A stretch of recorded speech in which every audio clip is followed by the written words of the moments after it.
दोस्तों आज मैं बात करूंगा कि इंडियन रेवोल्यूशन स्टार्ट हो चुका है, ऑन द वे है, और साथ में वर्ल्ड रेवोल्यूशन भी चल रहा है। मतलब होल वर्ल्ड रेवोल्यूशन चल रहा है। और इसका जो मेन फायदा मिलेगा होल वर्ल्ड रेवोल्यूशन का, वो मेनली इंडिया को ज़्यादा मिलेगा, क्योंकि यूरोप और अमेरिका तो ज़्यादातर डेवलप्ड है, लेकिन इंडिया में आज भी करप्शन बहुत ज़्यादा है। और जितने भी पॉलिटिशियंस हैं, ये नेता हैं, ये सबसे ज़्यादा इसकी जड़ हैं। क्योंकि ये जितने भी हैं नेता और पॉलिटिशियंस हैं, इनकी जड़ में क्या है? क्रिमिनल हैं। सबके सब रिकॉर्ड उठा के देख लो आप, 420 के केस सब पे पुराने पहले के होंगे। और मर्डरर भी हैं, सबके पास केस चल रहे होंगे पहले के, अब तो सबने निपटा दिए होंगे। क्योंकि हमारी जो नींव है पॉलिटिशियंस की, वही इतनी गंदी है, जिसकी वजह से आज ये सब हो रहा है। तो सबसे ज़्यादा फायदा इंडिया को मिलने वाला है इस चीज़ का। और इंडिया बहुत तेजी से यूरोप और अमेरिका का अब जो युग बदला है उसमें आगे बढ़ेगी। ठीक है, तो होल वर्ल्ड रेवोल्यूशन चल रहा है, मगर सबसे ज़्यादा फायदा इंडिया को होगा। तो Indian revolution and whole world revolution हम इसको बोल सकते हैं, कतार में है। पूरा पॉलिटिकल सिस्टम चेंज होगा, सब ईमानदार लोग आएंगे, क्योंकि जड़ जड़ में करप्शन घुसा हुआ है। सब लिटरेट और लोग वही आएंगे जो इक्वलिटी की बात करते हैं, फ्रेटर्निटी की बात करते हैं। ठीक है, सबको एक हक मिलना चाहिए। और जितने भी रिवोल्यूशन हुए हैं, अगर हम हिस्ट्री उठा के देख लें, उन सब में क्या हुआ है? सबने, सारे नेताओं ने, सारे राजाओं ने, मोनार्कियों ने क्या करा है? सिर्फ अपने हाथ में सत्ता लिए और सिर्फ आम जनता को परेशान किया है। काय से? भेदभाव से बांटा है, धर्म के नाम पे बांटा है। धर्म धर्म धर्म, शिक्षा के नाम पे बांटा है, समाज के नाम पे बांटा है, कास्टों के नाम पे बांटा है। उसकी वजह से सारे रिवॉल्यूशन हुए हैं।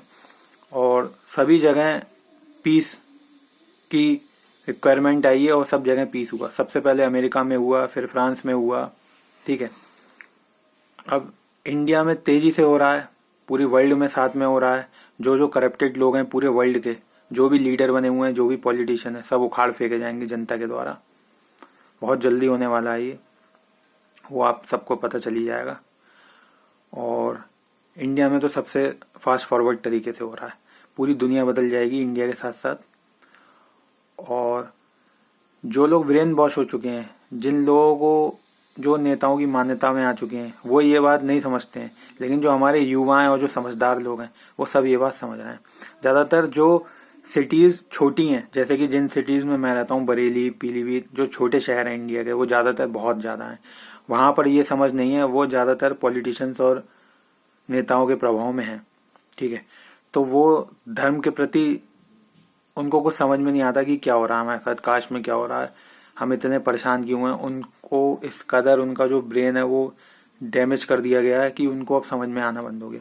लेकिन जो बड़े शहर हैं, जैसे हैदराबाद है, मुंबई है, चेन्नई है, साउथ है, ठीक है, और जो बड़े बड़े अच्छे डेवलप्ड शहर हैं, वहाँ पर ये लोग अच्छे से समझते हैं। जैसे दिल्ली है, दिल्ली एनसीआर है।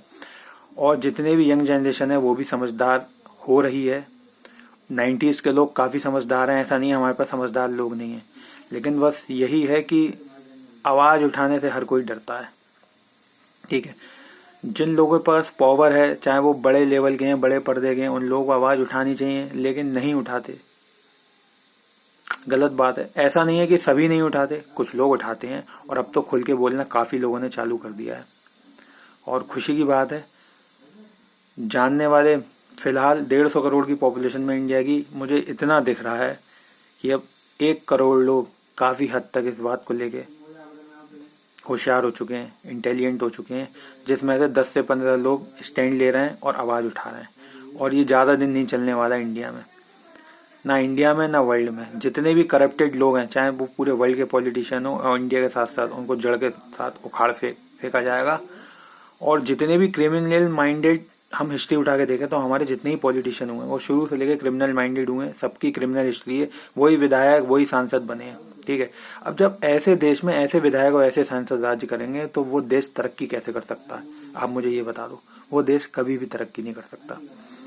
सिर्फ ये लोग अपने पैसे इकट्ठे करते हैं, जमीनें कब्जाते हैं, अपने वर्कर को इसलिए जमीन दे देते हैं, उनके नाम कर देते हैं ताकि टैक्स ना देना पड़े।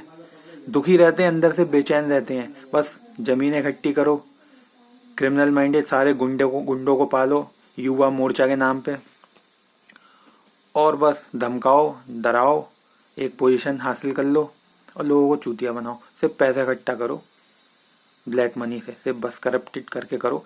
सारा पैसा है, पैसा बहुत है इंडिया के अंदर, लेकिन इन नेताओं के पास है, इन मंदिर मस्जिद और चर्चों में है, जो कि लगा हुआ है। अगर यही पैसा ईमानदारी से सर्कुलेट होने लगे पूरे इंडिया में, तो हमारा इंडिया अमेरिका और चाइना से आगे निकल जाएगा। क्योंकि यहाँ पे बहुत टैलेंटेड और इंटेलिजेंट लोग हैं, ऑलरेडी हैं, और ये बहुत जल्दी होने वाला है। और मैं चाहता हूँ कि सभी लोग इस बात को समझें, छोटे शहर के लोग भी इस बात को समझें। धर्म आपको रोटी नहीं देने वाला, ठीक है? आप धर्म को नहीं खाने वाले। आप हिंदुज्म को खा के दिखा दो, भूखे मर रहे हैं सब। इस्लाम को खा के दिखा दो, सब भूखे मर रहे हैं। पाकिस्तान में हाल देख लो जाके क्या हो गया है। इस देश का भी हाल ऐसा ना हो पाए, उससे पहले हमें स्टैंड लेना चाहिए और सूरत बदलनी चाहिए। क्योंकि रेवोल्यूशन स्टार्ट हो चुका है, बस देखने के लिए आंख चाहिए, और ये बहुत जल्दी सब खत्म होगा। इन जितने सत्ताधारी हैं, जितने भी हैं, इन सबको उखाड़ के फेंक के एक नई नींव रखनी होगी हमें, जो वाकई में फ्रेटर्निटी और इक्वलिटी की बात करता हो, और सब एक मिल के रहेंगे, तभी ये देश और ये दुनिया पूरी चमन हो सकेगी। ठीक है दोस्तों।